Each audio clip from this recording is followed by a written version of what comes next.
Why does 85% of NFL players become broke? Because money is not the issue. It is making sure that we have the tools to keep the money and pass it on generationally. Mega church pastors, they retire poor. But we have to make sure that we're not just teaching the word, but we're actually making sure we're educating people and giving them the tools to live a holistic life. The issue is they can't teach what they're not doing. It's no sense of having spiritual backgrounds but have no savings account. We preaching, but we poor. We're not even 10 minutes in, LaRese. Look, I get to deal with people at all levels, major CEOs, people that play in the NFL, the NBA. What you think you see is not reality. You look good, but you ain't really good. I would not be in my career where I'm at today if I didn't have that strong black woman behind me. That is the recipe to success. LaRese Purnell, this has been one of my favorites. Welcome to Vault Empowers Talks, where we don't just scratch the surface, we dive deep into the lives of some of the world's most influential change makers. I'm your host, Brandi Harvey, but before I introduce my guest for today, I need you to go ahead and do me a favor. I need you to hit that subscribe button so you don't miss your daily dose of inspiration and motivation. But without further ado, I get to introduce this very accomplished man sitting across from me. LaRese Purnell is one of the founding and managing partners of CLE Consulting Firm, a company located in downtown Cleveland. CLE rated one of the fastest growing firms and largest African-American owned and operated accounting firms in northeastern Ohio by Smart 50 Business. As the creator of the Real Black Friday, LaRese brings awareness to Black-owned businesses in the city of Cleveland. In 2022, for the first time in NBA history, during NBA All-Star Weekend, the Real Black Friday circulated over $633,000 in revenue to 250 Black-owned businesses under one roof in one weekend. As the co-owner of the Black Box Fix, this casual dining restaurant specializes in gourmet sandwiches and street food with a VIP experience. LaRese is the author of Financial Foundations, where he uses everyday language to address the most fundamental questions people have about money. LaRese proudly serves as the national treasurer on the board of directors for the 100 Black Men of America Incorporated. He has received various awards, including the Smart 50 Business Awards, Crane's Business 40 Under 40, Cleveland Magazine's Most Interesting People, aka Leadership Award, and in 2023, he was inducted into the Ginn Academy Hall of Fame by Coach Ted Ginn Sr. LaRese believes making money is action, keeping money is behavior, growing your money is knowledge. Vault Empowers Talks welcome financial advisor, entrepreneur, author, husband, father, and Cleveland cultural shifter, LaRese Purnell, to the show. Ooh, I gotta take you everywhere with me, Brandi. That was so good. Hey, first of all, I know I'm at home because you started off with that powerful prayer. So I know I'm in the house. Listen, you know it. Thanks for having me here today. Listen, I'm excited. I'm excited. Yes. Cleveland's finest. This is a hometown home run. I feel like what's going to happen today. Listen, you are a financial advisor. You talk about wealth. You talk about all things money. Yes. But that was not your upbringing. You had some really humble beginnings in Cleveland, Ohio. Yeah, one thing I do is, Brandi, before, I couldn't do it today because I'm in Atlanta. So I couldn't do my tradition that I do anytime I go speak anywhere in northeastern Ohio. I ride past a shelter that's located right on Broadway, right there in the city of Cleveland. Because what that always reminds me of, never forget, you know, where I came from. And, my wife, when we first, were dating, she would always ask me like, hey, you're taking the long way everywhere we go. But it was, something that became a tradition that I would just ride past there. Remember the days where my mom and I, when we would get locked out because we would miss the bus, before they would close the doors, and we would sit in Wendy's and wait to either a family member would come pick us up or somebody would come save us that night. So when people see the pursuit of happiness, that was actually my life. Yeah. I remember my mother and I sitting in the bathroom of Wendy's, and they would let us sit in there until they got done cleaning 2 or 3 in the morning, and she would close the bathroom door and either wash our face up, make sure we were good, prepare us for that evening. So again, I'm just blessed to be here. Yeah. Blessed to now be able to help people create wealth so they don't have to go through what I went through growing up. And they always say, let life be our best teacher. That's the worst saying, Brandi, I've ever heard.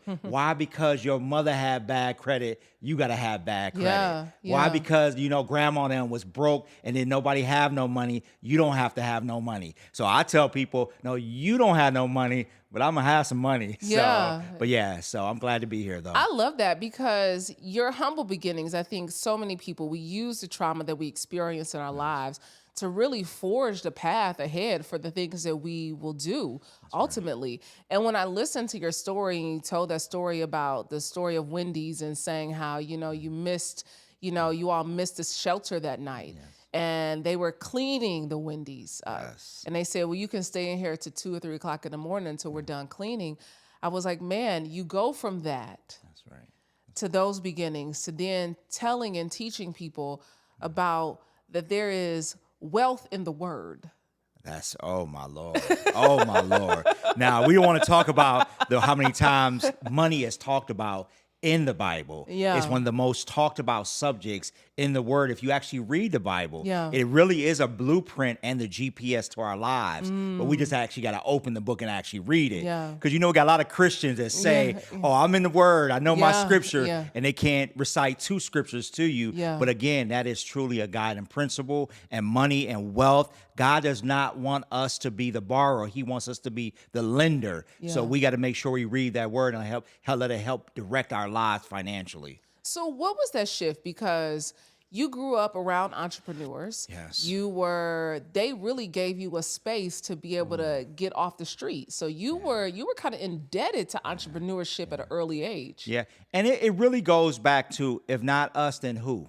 Yeah. And that's what I felt like those people did in my life. What they made sure is they pulled me, from when we had gangs, when we were growing up in the Kinsman area, my cousins, my friends, not to put nobody on the spot and tell their business, but, they were going in a different direction. But it was entrepreneurs who owned the local gas stations, that owned the barbershops, that owned the pharmacy, because, we did own something in our communities. Yeah. Got a little away from that. We're going back. Statistics tells us that we're coming back and we're building businesses within our communities. But those are the places that saved my life. Yeah. It was a grocery store. When you came, Brandi, if you'd came on my block and you went to that grocery store, I was grabbing your bags before you even told me yes or no. Yeah. And I was going to put them in your trunk to make sure that I had sometime money to buy food for me and my mom. Yeah. The things I didn't think about, sometimes that was going to determine whether we were going to eat rice and beans or we going to have McDonald's that was black owned right on the corner of 143rd. So some of y'all listening, it don't exist no more. It's a Family Dollar now, but y'all, back in the day, y'all remember what I'm talking about. Yeah. So yes. So you talk about the wealth being in the word. So I have to imagine that there was a shift in your mind, that there was something that you read in the word that said, I'm going to follow in the footsteps of these entrepreneurs. I'm going to change the trajectory of my family. I'm going to create wealth for myself. It wasn't just in the word, Brandi. It was actually being where I was committed to ministry. So I started doing ministry when I was 11 years old. Really? And I started doing right there at Bethesda Baptist Church Wow. on 131st and Miles. Wow. Right behind Dave's Supermarket, that corner, storefront This is a very church. specific Cleveland It's interview. It's right there. It's right there, y'all. But I want to say to you guys, there's when I started to do ministry, and what I realized is as I got older, I got into high school, the pastor was asking for money, but then nobody have no money. Yeah. People were struggling even to have gas money to pull up on Sunday to even feed their families and pay their mortgage. So I felt like we had to start in the church teaching. So even when I went away to college, what I did was, while I was in college, I was teaching financial literacy. Yeah. So some people think I'm new to this, but Yeah. I'm true to I've been doing Yeah, this work. yeah, I've been teaching people, but I started in the church because I believe that is one of the most influential nationwide institutions in our community is the Black church. Yeah. So we have to make sure that we're not just teaching the word, but we're actually making sure we're educating people and giving them the tools to live a holistic life. Yeah. Not just a spiritual life, Yeah. because it's no sense of having spiritual backgrounds but have no savings account. So we preaching, but we not poor. even 10 minutes in, Larice. Look, I'm sorry. We're not even 10 minutes in. Listen, Look. that mic is over there hot now. But you know where I'm going, Yeah. though. So how many pastors nationwide, as I travel this country and deal with mega church pastors, that they retire poor? So I think the issue is they can't teach what they're not doing. And so for me, it's, we can't, again, have our hand like this and ask the people to give us money, but we're not flipping the hand over and making sure that we're putting tools to make sure they build wealth. So again, I think the church has a responsibility to make sure that we're educating our people. Yeah. Tools to build wealth. One of the things that I love about your teaching style, and I saw this on one of your Instagram videos, is you grabbed a young person up and they came up in front of the auditorium of the speaking engagement where you were, and you asked them how much does your shoes cost? They said $150. How much your jeans cost? $150. How much your shirt cost? $125. Yeah. Add that up. How much do you make an hour? She said $15 an hour. It would take her 2 weeks to pay for that outfit. That's right. And one of the teaching tools that you use is how long is it going to take for you to pay for that outfit? So even more than that, Brandi, everybody listening, I want you to go into your closet. Forget the one outfit. Go into your closet. And I want you to compare, add up that fur coat, that Louis Vuitton bag, that Chanel bag. Don't do me like this, Larice. We're going to go to that Burberry. We're going to go to all those brands. But then I want you to look at your investment portfolio and your savings account. Yeah. Because as a tax accountant, I tell people every day, I don't have to look at your bank statement. I look at your tax return to tell what real wealth that you have. So when my clients pull up to me, Brandi, and the Mink, they got the Rollie on, they pulled up in the S, 500 or the G-Wagon, then I look at their tax returns and I see no investments, I see no home ownership, I see no trust in place, I see nothing. So I say, what do you really value? You look good, but you ain't really good. Well, Larice, you came in here hot. Larice said, I'm going to jump off the plane. Look, we jump off the cliff. I'm going to come in here hot. Okay, so you said a statistic, and I think that this is really important because I think this is really going to play into where you're going with this conversation, is by the year 2035, it's stated that the Black American family will be in a negative net worth. That's right. That's right. You know what it is, and Brandi, I'm so glad. I feel like I'm in the room with family here. Yeah. While I'm sitting amongst, family, I want to tell the truth. We got to speak truth to power, like they say. And for me, I see a lot of teachings, on social media and different platforms, and sometimes it's miseducation. We're talking about streams. We're not talking about foundations. And the reality is we got to teach people how to build foundations so no matter how much money they get, it's a reason why, if I want to go to that, give you an example, an analogy, why does 85% of NFL players become broke? Why does more than 75% of people who hit the lottery end up becoming bankrupt? Because money is not the issue. It is making sure that we have the tools to keep the money and pass it on generationally, because that's what other cultures do. Yeah. See, we buy Jordans for the baby shower. They buy savings bonds. They buy life insurance. So again, we want to look good. We got the baby thinking that they should look good before they should save or talk about money. And even in schools, if we want to get into it now, Brandi. I mean, you got comfortable. I want to take the jacket. Let's talk. We talk about, students, need to learn how to read by the time they're in third grade, or that dictates whether they will be a part of the prison pipeline. Well, why shouldn't they learn about money before they're in third grade, so we make sure that we don't have generational wealth leaving our community? Because like you said, 2035, that's not a long time away. No. That's 11 years away. Yeah. And the average Black man is worth less than $11,000. And the average white family is over $171,000. That's a problem. But again, we graduate from college, no disrespect, and we have this thing of entitlement. I made it. I signed a contract, so I should go to a Beamer dealership. So I should, wear the fancy clothes. Yeah. And I'm gonna give you a quick example. I graduated, same guy with my class, University of Toledo. We went into finance. We got the same job. He made $73,000. I made $53,000. Same job. But that's the difference with knowing how to negotiate your contract. But when we don't talk about money in our family, we don't know how that sets us apart. So I was already $20,000 less than what he was making. So guess what? He could put into his 401k. But what blew me away, every day, fresh to death. New suit, new ties, new shirts, new shoes. This dude came every day in the same suit, and he just changed his tie.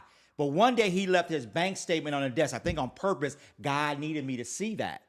He had almost $63,000 in his savings account.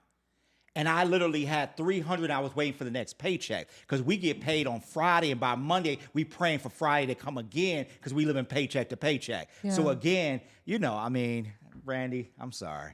No, look. This Look, I'm getting hyped now. Here's the thing, because what happens is, and you said this before in many of in your talks, we don't want to talk about money because it's not the sexy conversation. Right. But I think when we do talk about money, we have to put this level of passion and conviction on it, because otherwise people will not get it. They will miss it every single time. Right. And so this is necessary for this type of conversation. And so what is that foundational principle that you would tell any family, any single person, any married person that is trying to shift their idea and their mindset about their finances? What's the first thing that they have to do? They have to get angry. Nobody changes. Think about every area of your life when it comes to your body. When you look in that mirror and you get tired of seeing those love handles or whatever you're dealing with, if we want to talk truth, then guess what? Then you say, I'm going to make some adjustments. Yeah. And you go to that gym because you're angry, so you wake up every morning. The same thing when it comes to your money. When you walk in that bank and they keep telling you that you have overdraft fees, you have no money, you have to live paycheck to paycheck to live the lifestyle you want to live. I think people in our community have to get angry. We get angry when we see people killing our young kids. So we do something about it. We get angry and go out and vote when things don't happen the way we want to happen. So with our money, I say get angry. Yeah. You get angry. And so, now when I teach, I had a pastor, I was in New York City, and he said, you didn't smile the whole time. He said, you're such a friendly guy, LaRese. So when I met you, your wife, everybody, you're smiling, but you got on the stage and you were angry the whole time. I said, no, because this is not a joke. I'm not here to play. We've been playing for hundreds of years while people have been playing with our lives. So right now, we are at attention, and we got to take this serious. Yeah. So I got to make sure that people, especially black men, because I have no issue having black women show up. They show up. When we have the events about money, they come in by the droves. But my black men, if I have them there, I got to look them dead in their eyes, and they have to know that this is serious business, and they got to get angry about their money to make change. Wow. Ooh, I am loving this conversation. I didn't know I was going to like it so much, LaRese. Dang, now, listen, I didn't know I was going to be into this like this now. Okay, so when we talk about the anger, that's the first thing, that we have to get angry. Yes. But then after I'm mad, after I am furious, then what do I have to do to make that first step? Do I have to set a budget? Do I have to, give me a financial peace class? What do I have to do? Yeah. So I say people get paid to solve problems, and you don't go to a mechanic to get heart surgery. So when you want to change your money or impact your money, you hire people that are experts at that. So what I call it is the power of five. It's 5 people that you have to, they're your money team. That's your accountant, that's your attorney, that's your financial advisor, your insurance broker, and your banker. And I'm not talking about, no disrespect for all the tellers that are listening. I'm talking about the person in that institution that makes decisions. You have to build relationships and let people do what they do. Yeah. So again, and some people say, well, I can't afford to pay. Like people always say, well, LaRese, I can't afford to pay you as an accountant. I say, you can't afford not to pay me. I say, because either you're going to pay now or you're going to pay later, but you definitely going to pay. Think about how many times when you're going through and trying to change your finances that you paid overdraft fees. Yeah. Well, those were costs. You were giving that money. You were throwing that money away. Think about how many times we overpay the IRS. See, y'all pay the bill and leave a tip and pay them interest, and then you get excited when you get a tax refund, like it wasn't your money. You just didn't have a right tax strategy in order to make sure that you didn't give them your money for free. Because if you owe them and you don't pay them on time, guess what? You're going to pay interest. But they don't give you interest when they keep your money. Yeah. So again, just hire the right people. Hire the right people. Now, everybody on the internet, LaRese, do taxes now. Oh, everybody out here, this is Atlanta. It's the home of the scammer. Everybody do taxes, and they sell pound cakes on the side, and they got a sneaker business, and they shoot content, okay? So how do I look for the right accountant or the right financial advisor? So one, you always go off for references first. Yeah. So always go off, ask around people you love and you respect. You ask them, hey, do they have an account? Ask for a referral. Then you do research. Look up people's background. Yeah. How is somebody, no disrespect, but I mean what I'm saying. I'm standing on what I'm saying. You standing on business. You I'm 10 standing toes, on business, right? down on business, LaRese. Look. I went to school for 7 years, and it's almost a disrespect to me when less than 1% of blacks are CPAs. Less than 3% of accounting firms across this nation that are owned by people that look like me. So this is no game. This takes hard work. Yeah. This takes a lot of dedication. And guess what? Tax rules are changing by the day. And if somebody told you they read all the tax rules, I'm quite sure. We all know. I don't have to say what I'm thinking right now, but that's a lie.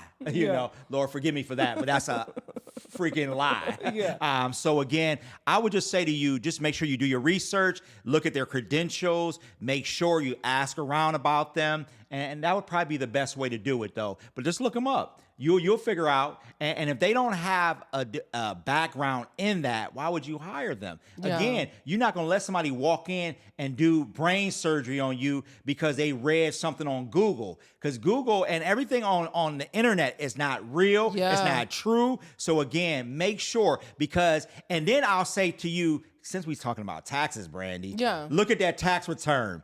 And if at the bottom of it, if it says self-prepared, be very concerned. Because a lot of people out here doing taxes and they won't even put their name on it because they don't have the credentials and they don't know what they're doing. And when the IRS comes back to see you 5 years from now, guess what? They're going to say you signed that and they never did your taxes, or they won't answer that call. So be very careful. My name is on every tax return that leaves my firm. Ooh, listen, LaRese said hit him up because he about that business. He got receipts, okay? Yes. So I want to say, because outside of taxes, you know, and you talk about the financial planning, you talk about getting angry, but you really talk about entrepreneurship being the path to building wealth in our communities outside of home ownership. Entrepreneurship is one of the greatest ways that we can build generational wealth. And so I want you to talk, because you are a seasoned entrepreneur. You have your firm, your accounting firm, but you also have generated quite a lot of business in the city of Cleveland. Yeah, so I have actually multiple businesses that I own around the country that I've been doing. I've been doing business for probably close to 20 years now. Businesses I own that I won't say online because y'all gonna say, y'all might, start counting my pockets. And then they might not show up. I didn't know that was black. I didn't know that was him. I didn't know that was him. But no, my kids know I'm joking. They don't even know. So it'll be in the trust, y'all. So, but no, I would say, right now at an alarming rate, black businesses are up over 30%. And remember, we're the number one employer of our people. So if we don't, then who? Again, I started by saying that. We must, again, start to do business with each other, generate dollars with each other, make sure we circulate that dollar, because we are not only, so again, monetarily, that's important. But when we own businesses, we change neighborhoods. Yeah. We change communities. Yeah. We change schools. We make sure we make impact in families. But again, when I back up, because everybody is teaching everybody how to do the hustle. And everybody not going to do, no disrespect, Airbnb. Everybody not going to do the rental car businesses. Everybody not going to be an author. Everybody is not going to do content, everybody. So I leave that to people like Brandi. This is what you do. This is what you do. do. LaRese, So, put your gun up. I mean, Oh, LaRese up in here and sprayed the place. Look. So, but I think a lot of times, again, people are looking and they think just because everybody else is doing it, we chase dreams that was not ordained by God. So we're going to start talking about where God lead us. What we're doing is we're letting our flesh, and we wonder why we're not getting the results we want because God is not in it. He never ordained for us to do that. So again, pray for God's passion. Because when he gives it to you, it's encrypted and only you can see it. Only you can see it. So again, for me, I would just say entrepreneurship is very important to our community. It's the way to build wealth. But we must first got to get away from the hustle and build real businesses. Now what I'm trying to teach people all throughout the country is about building enterprises, because enterprises is what we leave generationally. We can't leave if, no disrespect, if you are renting the building and you have no employees and you have no foundation, that business will not go generationally. Because what are you really leaving that kid? What you're doing is you're leaving a logo and not a legacy. So let's make sure that we keep that in consideration. That's a clip. That's a clip. You leaving a logo, not a legacy. You said because there are 4 things. You said you either have a hobby, a job, a business, or an enterprise. That's right. Right. And most people got hobbies. Most people got hobbies. And again, if you can't take that business to the bank and they will actually give you a loan, you probably have a hobby. And I always tell people, ask yourself, would you lend you money? And that's the easiest question. Based on your structure, would you lend you money? If your cousin came to you the way your business was set up, would you give them money? And so for me, what I've been doing is teaching people how to build the foundation.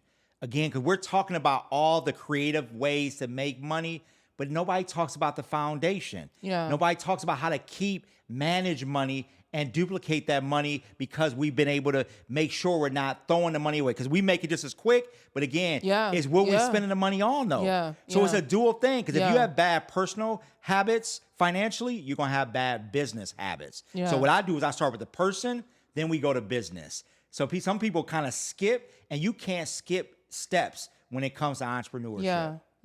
So it's really the psychology behind the money. Absolutely. It's the mindset. For sure.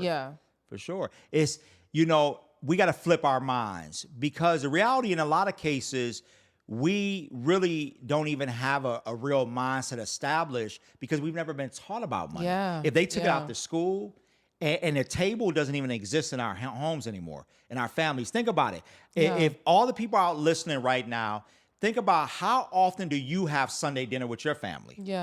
How many times? Big Mama house don't exist in most families anymore. When we were growing up, we went to Big Mama's house every Sunday, and we had dinner. We got around that table. We talked about who was doing what, who had what job. That doesn't exist anymore, because now the mother and the father is trying to get out there and make and create wealth for the family. So guess what happens? The child is left at home and is there to raise themselves, or the neighborhood is there to raise them. So they're not learning about, one, how to deal with money and finances and entrepreneurship. So they're not learning that stuff. So again, the mindset doesn't even exist. So again, that's the unfortunate thing, Brandi, is you got all this content out here, and that is actually teaching the kids. But how do we know they're teaching them the right way?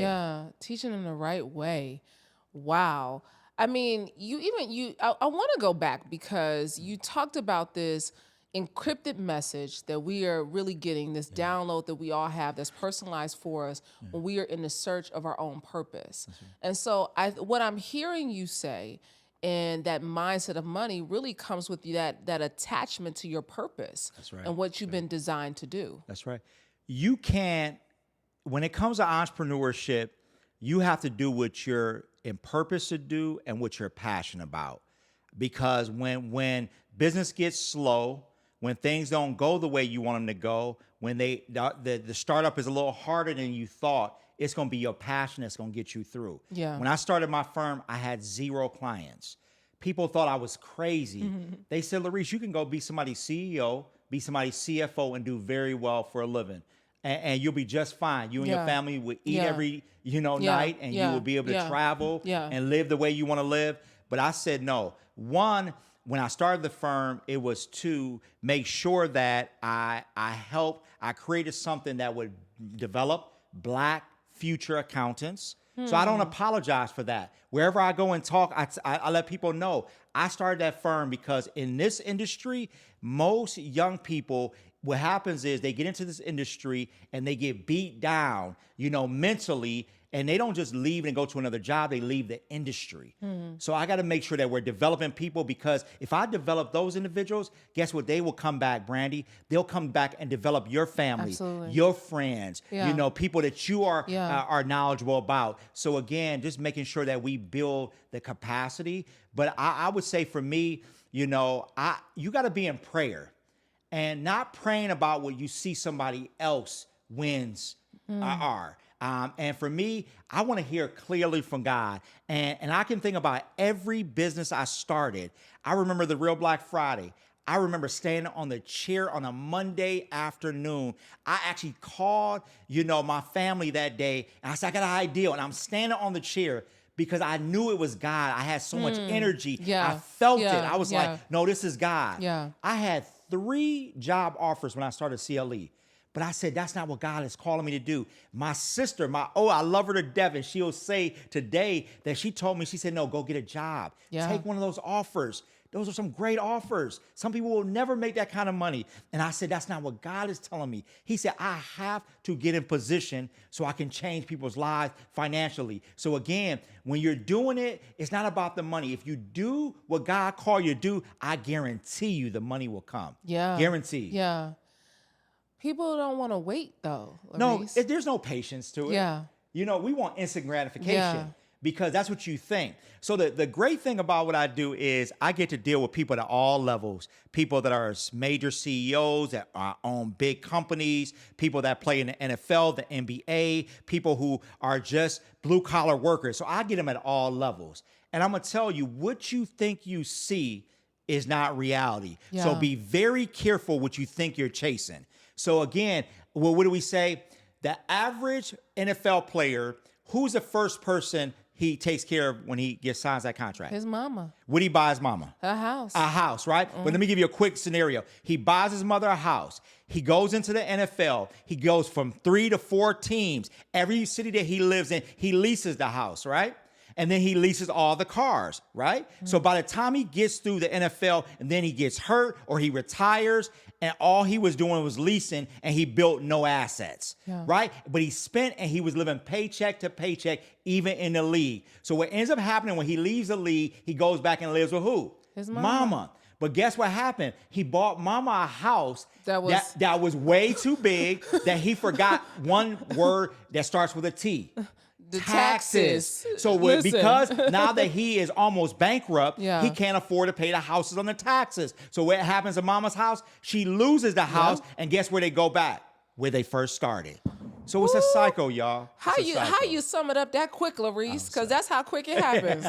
Listen, that's how quickly it goes. Right. But I think that also speaks to when you talk about these NFL players, we're chasing the thing that we think is the thing.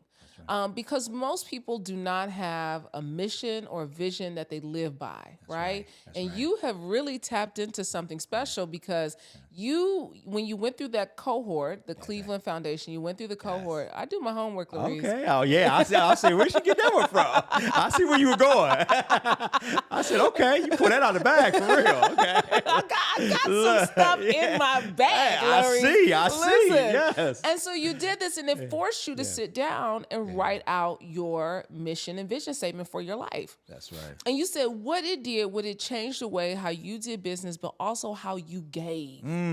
Yeah. So when I wrote that, I talked about, because I sat with Brandi, a guy by the name of Carl Glickman. if you're ever in Cleveland, you will see him on the hospital buildings. So he's named all throughout Cleveland. His family's name is on many buildings. Larice, if my mother was sitting here, she would know every. Yes. I think she needs to be the Cleveland historian. But go ahead. So, but what he told me is, I'll never forget. I went to him and I said, I have this vision. I want to help, small businesses. And he said, Larice, I like you a lot. But he said, what I'm not going to do is I'm not going to give to that vision. If it doesn't have to do with kidney research, because the Cleveland Clinic saved my life, then I won't give money to it. He gave me 2 other areas, and he said, if it doesn't fit in these brackets, I will not give money to it.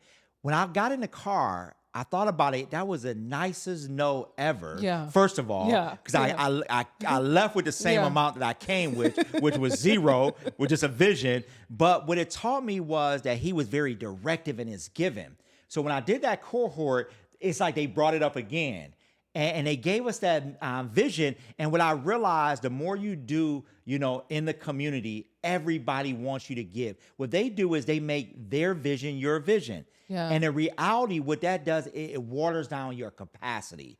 So what I want to do is make sure that I'm giving the stuff that's going to be impactful. So now instead of me maybe giving 100 to 10 things, I can give 1,000 to 1 and make an impact. Or 100,000, to 10 things, it's 1 million. I can give 1 million and see true impact. So that was one of the most life-changing things to me. And I'll tell you, what it also does is it really helped me, that vision for my life, it helped keep me very directed.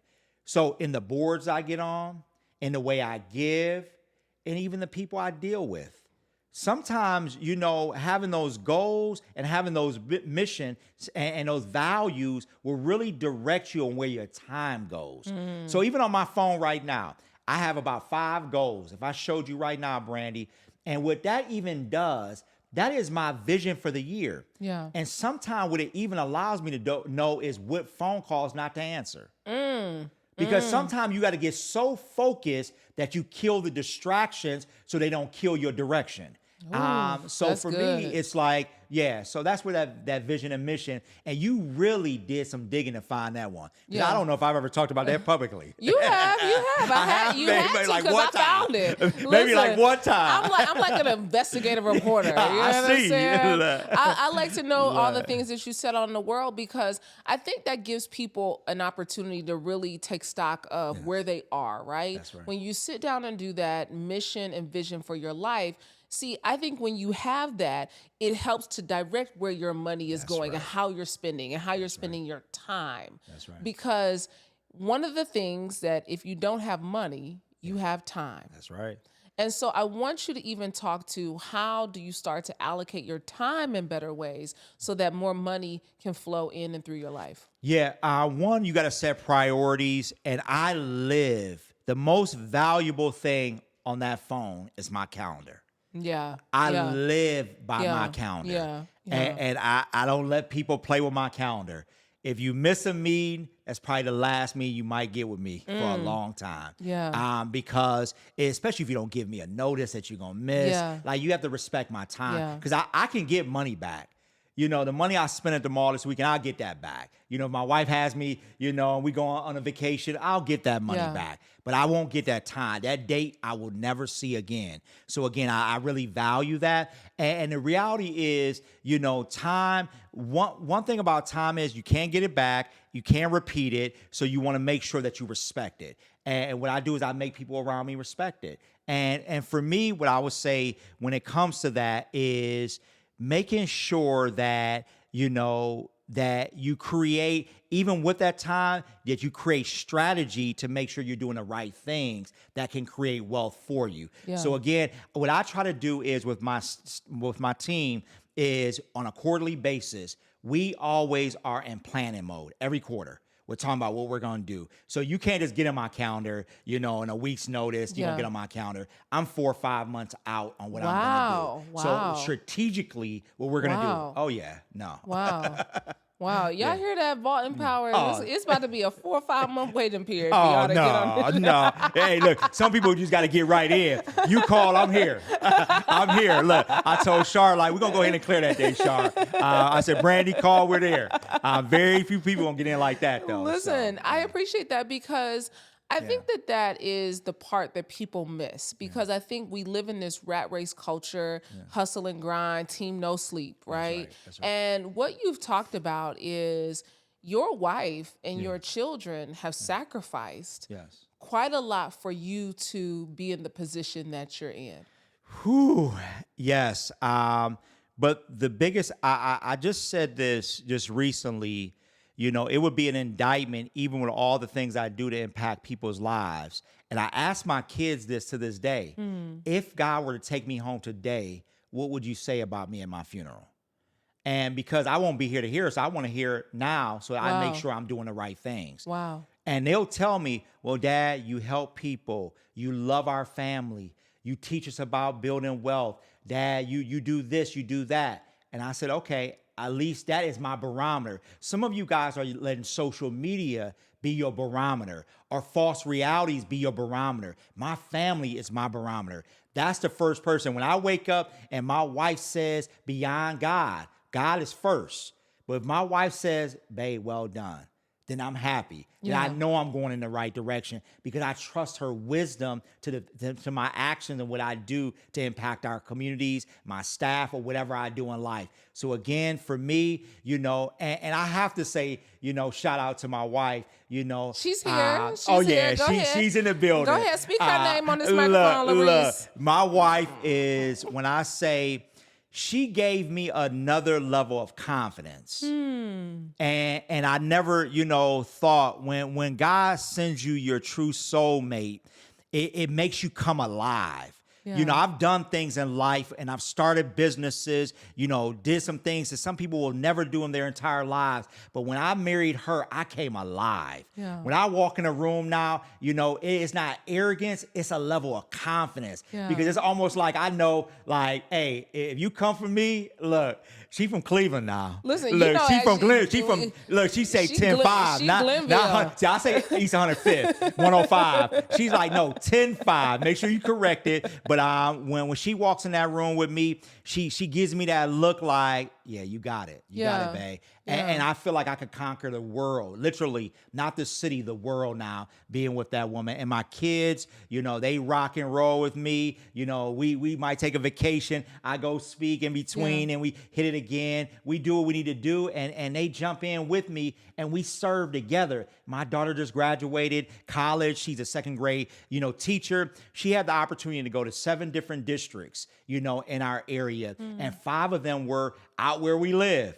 But she took the job getting paid $10,000 less to work in the inner city of Cleveland because she said she wanted to make an impact. If God took me home today, I know I did something right because she wants to serve people. So again, I know I'm on the right path. Wow, I got chills when you talked about your wife and your family because I think that that's so important. And in a culture where we are constantly having conversations about conflict in relationships and who did what and who gets to do what and whose role is what. You know, the fact that you honor your wife and know that there's a level of confidence that comes from being with a woman who is grounded and rooted because she's a businesswoman in her own right. That's right. She's an entrepreneur. So what I had to realize is sometimes I have to cook the hamburgers. Because I might get home before her. I might have to throw the clothes in the dryer because at the end of the day, it is all about, I don't believe it's 50-50 in a relationship. I believe sometimes I might have to give 100 when she can't give. At the end of the day, it's all about making each other happy and living a good life together. So it's like, I'm not waiting for her. I'm going to put $50 in the account. She going to put $50 in the account. She going to wash 2 dishes. I'm going to wash 2 dishes. No, sometimes I'm going to wash all the dishes, take the trash out. I'm going to vacuum the whole house. I'm going to clean the entire house. I'm going to take her car, get it fueled up. I'm going to clean her car. And sometimes that's what we do. And I could have been on the road for 7 days straight, but it's all about serving. We want to go back to the word. I want to treat my wife like God treat the church. Yeah. And the reality is I want to serve her. I'm not embarrassed. You know, it's like someone asked her, Brandi, we were out and it was this long line, you know, her friends, and they said, you know, she went in line, got my food and brought it back to me. And people are like, can he get his own plate? And she was like, nah, I want to serve my husband. Yeah. And we've taken that out of relationships. Yeah. So there's no value to serve it. Yeah. I am not embarrassed to talk. I get guys that call me all the time, you know, and they say, LaRese, man, if you don't stop posting your wife, I got to hear that. I got to hear that. She be on that Instagram,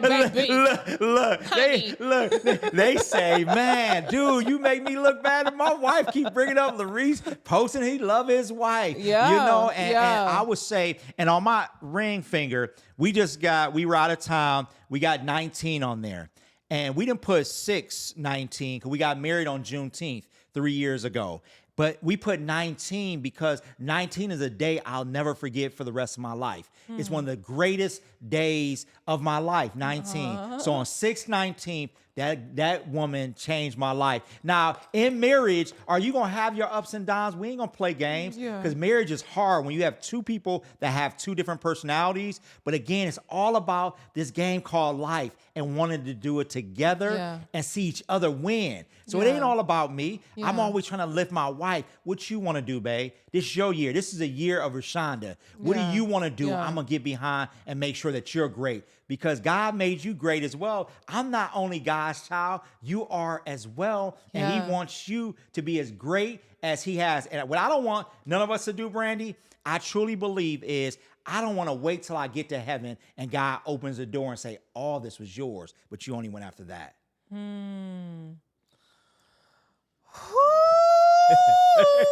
LaRese, I walk into these interviews with no expectations. I have learned not to have any expectations because I know that there's an opportunity for God to just have his way. That's right. And I think that you, sir, today have done all of that because I think that, you know, we need to hear, especially Black men, successful men who are grounded, who are rooted in the word, who understand what real wealth is and not just about money, but how we are well in the world, right? And so for you to talk about your wife and you to big her up, I think that is so important in the culture and the climate that we are in. I think it's so important. Yeah. If you are married to a Black woman in today's world, that is the recipe to success. I would not be in my career where I'm at today and where God has taken me if I didn't have that strong Black woman behind me. So if you taking all the credit as a Black man, shame on you. Shame on you. One, we are put on this earth to make sure we lift and hold the ladders of Black women. They are getting beat down enough by this country, by corporate America, by politicians, and I can keep naming and naming and naming. In our city, one of the worst place for Black women entrepreneurs to exist. So what is it? Our responsibility as Black men to make sure we support them and we lift them up so when they're getting beat down by everything else. So if my wife, you know, one thing she gonna leave my house, ain't no man gonna tell her she beautiful more than I tell her. Ain't no man gonna tell her she's great and she ain't heard it from me. So again, it's like we do our daughters. The same with my daughter. Well, it's gonna be rough. I'm sorry. It's gonna be rough on a brother because he gonna say, man, she gonna be like, that ain't nothing new. My dad been saying that to me. So again, I would just say to all my brothers out there, let's lift our Black women up because when they had nothing, my mother, when she had nothing, one thing she had, when we didn't have no money, we didn't have no food, we were looking at a refrigerator, the only thing we had in there, Brandi, was baking soda. Baking soda. Baking soda, and I do want to do a shameless plug because I do want to talk about an invention that I came out with that nobody knew about. So I was the one who created the Pop-Tart before the Pop-Tart came out. Because, you know, when we had saltine crackers and we had jelly, I used to put them in the oven, you know, put a little sugar on it. That was a Pop-Tart. So we did have that back in the day. I want to make sure. So we did have that. I want to take credit for that on the podcast today. But no. So I just want to say again, you know, I enjoy, you know, my wife and even my business partner is a Black woman. Yeah. We've gotten on calls before, Brandi, and they may be 5 males on there. She'll start talking. They will ignore her and start talking to me. But they picked the wrong call to do that on, because what I'm going to do is stop them and say, you heard my partner LaRese talk. Let's address that before we move on in this conversation. Yeah. And so again, don't be in the room and you don't make sure you stand up for what you should stand up for. Yeah. So again, that's what I'll push us on. Man, stand up what you should stand up for. Holy, humble, and hungry. It's tattooed on my right arm. And when I put that on there is I live by that. First of all, Brandi, you coming out your bag on some stuff. Because I'm like, you went deep to find that too, man. Like, I've never been asked it on an interview. But holy, hungry, and humble. One is I never forget God did it all. He did it all. And I never take that for granted. Everything I do and I am and I possess is because of him. So I'm not embarrassed. When y'all think it ain't cool, God is always fly to me. Yeah. And he's the number one. And then humble is never forget where I came from. Yeah. So I never forget how far this journey has been, the struggles. So again, how I test somebody's character is how they treat the person that not that owns the restaurant, but works in the restaurant. Yes, 1,000%. So it's because I assume I already know you're going to treat the owner with respect because you're in their establishment. But no, I want you to treat the hostess better than the owner. So when I go speak now, I acknowledge the people who served us lunch or dinner that day before I even talk about the board of directors. Yeah. I asked you to give them a hand, not the owner. The owner already gets accolades for being the owner. Yeah. So again, I would say hungry is I never stop wanting more because of God, this is all his. So I can have it all. All I got to do is ask for his direction and stay on his accord, and then God will give me everything. And he shows. Even when people try to shut doors, he opens windows. Yeah. So I always tell people, stop praying for doors to open. Y'all doing that because y'all see that on Instagram. Come on now. But when I pull up to a house, how many doors do you see versus how many windows you see? Baby, so I want windows. So stop praying for doors. So again, because of God, if I stay hungry, if I stay humble, God will stay in the midst of everything I do, and I will be able to change lives and impact his people, and he will be pleased with the work I do. LaRese Purnell, one word you are committed to in this season of your life. Thank you. One word. One word. Transformation. Transformation. Why? No more transactions. In life, we see a lot of transactions. I've been doing a lot of transactions my whole life. But again, now I'm building a legacy. So I have to transform everything I touch. Yeah. Transform people's lives, transform businesses, transform my family's opportunities. Everything is about transformation. So when people call me and it's transactional, I tell them I don't do transactions anymore. If it's not about transformation, I don't want to be a part of it. LaRese Purnell, this has been one of my favorites. Absolutely, positively. I tell people all the time, when people ask me, like, who's been your favorite? I get asked that all the time. I said, there are things that I'm looking for from a guest when they come and sit in this seat. I'm looking for a level of passion, a level of conviction. I don't care the industry. I don't care what you've done. I don't care the accolades. When you come and sit in this seat, give me the lessons to the journey and show me that it's real. And baby, you done produced the receipts today. It is real. And you know why I got to know? Because you from Cleveland. Okay, let me just let that Cleveland is most definitely in the building. house. Okay? In the building. Listen, we are here. So thank you so much for joining me today, LaRese. It is absolutely phenomenal. How can people get in touch with you if they want to learn more about how to increase their financial awareness and their financial literacy? How can they stay in touch with you? So what I want you to do is just go to my Instagram, Facebook, Twitter, TikTok. Go to LaRese Purnell. Follow me there, and you can keep up with me. Getting ready to do a tour, Brandi, 21 cities, where we'll be teaching and making sure that we're creating transformation in the lives of our people. And you can see that we're not coming to play games. If you're not ready to do the work, it's the wrong thing for you. Keep going to seminars that make you feel good. But if you want to change, you come to where we're going to be doing, because we're going to make you do the work and we're going to transform. But I want to say something to you, because as a powerful Black woman, for giving me the opportunity today to come here and talk to you, because I know you touch a lot of lives, you impact and create a platform for so many to be able to share their voice. So I want to say big ups to you for representing our city all over this country, and congratulations, and may God blessings be over your life, because we need people like you that will expose voices, because a lot of doors have been shut that to get this voice out.